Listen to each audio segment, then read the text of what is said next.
You know those movies that you watch, at first you're watching it and you're like, okay, what is going on? I don't know what's happening right now. And then all of a sudden you're freaking out, and then you go back and you're like, oh, what am I watching again? And by the end of the movie, you're thinking to yourself, God, that was a stupid movie. But then you start thinking about the movie like non-stop. And the more that you think about it, the more you realize, wow, this movie was so impactful. It was actually a phenomenal movie, even though you kept thinking to yourself the whole time that you were watching the movie, God, this is a stupid movie. That is the movie that we're about to talk about right now, at least for me. So, yeah.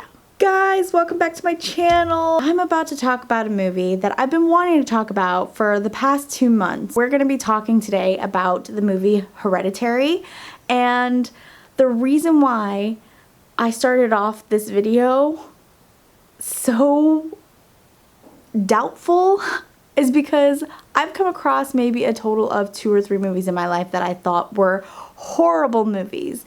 But then after watching them, I literally thought to myself, wow, I'm thinking about this movie so much that it must not be as horrible as I thought it was. My boyfriend and I decided to watch this movie because we were recommended by his brother and his girlfriend. So we watched it, and with an open mind, with the expectations of being terrified, and we were so questionative of it. We literally spent a good hour and a half after the movie either discussing it or looking up reviews and other people's thoughts about this film. We were literally over analyzing this movie. All I kept thinking the whole time I was watching is, God, when is something gonna happen? Now, mind you, it is a little bit slower pace, but that builds up in a movie like this, especially one that has a backstory, an interesting backstory, which I should probably tell you what that is in case you haven't watched the movie. We are brought into this really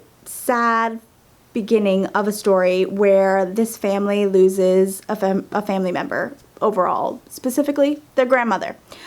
And the main character, who was phenomenal, I've got to say, even though she was like in like some kind of weird sense overly hysterical. Mother passes away. She has 2 kids, one of which is a daughter that is a little bit disformed and peculiar in her own ways. Now, clearly the family, you can tell, is very dysfunctional, not because of the young daughter. Pretty much opens up to a very weird sense of what is happening with this family. There are some thrills that happen that you really have to pay attention to as you're watching, especially in the beginning, because if you don't, you're going to miss it. Keep your eyes out in every corner of the frame when you're watching this movie. There was another tragedy that happens, which I'm not going to say what. The mother is basically running against time, trying to figure out what is going on with her own family and the history between her, her mother, her daughter, and everything else that's happening. Go to your library, your nearest Redbox, maybe even try Amazon Prime, because that's how I watched it. It was only 99 cents to rent it for, I think, a day or 2. But like I said, we only watched it once, and after that, we literally had the lights on for an hour. I didn't want to go to sleep. I had to watch something happy, which I normally do after watching horror movies anyways. And I just found myself constantly thinking about the plot of this film. So I'm definitely going to recommend it to you guys. It's a great horror flick.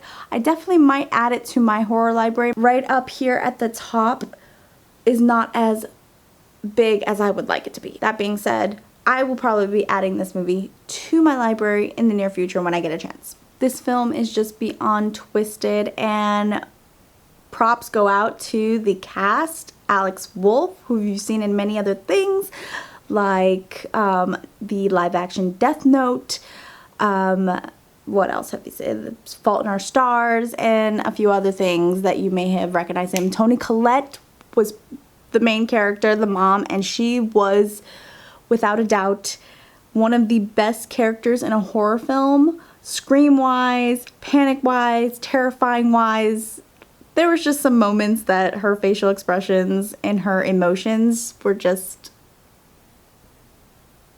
holy crap. Her husband, played by Gabriel Byrne, and Millie Shapiro. That's it for this video. I hope you enjoyed this weird kind of ranty review.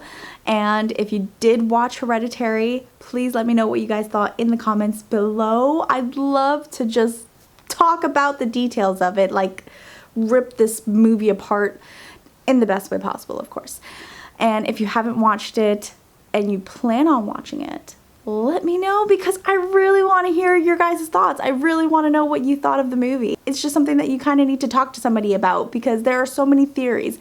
It's a theories kind of film, even though you get the gist of it by the end of the film. But trust me, make sure you have a cozy blanket, someone to grab onto. Just trust me. And make sure that you have at least 2 happy, cartoony, possibly lovey-dovey movies at the end, so that way you don't end your night in terrifying fear.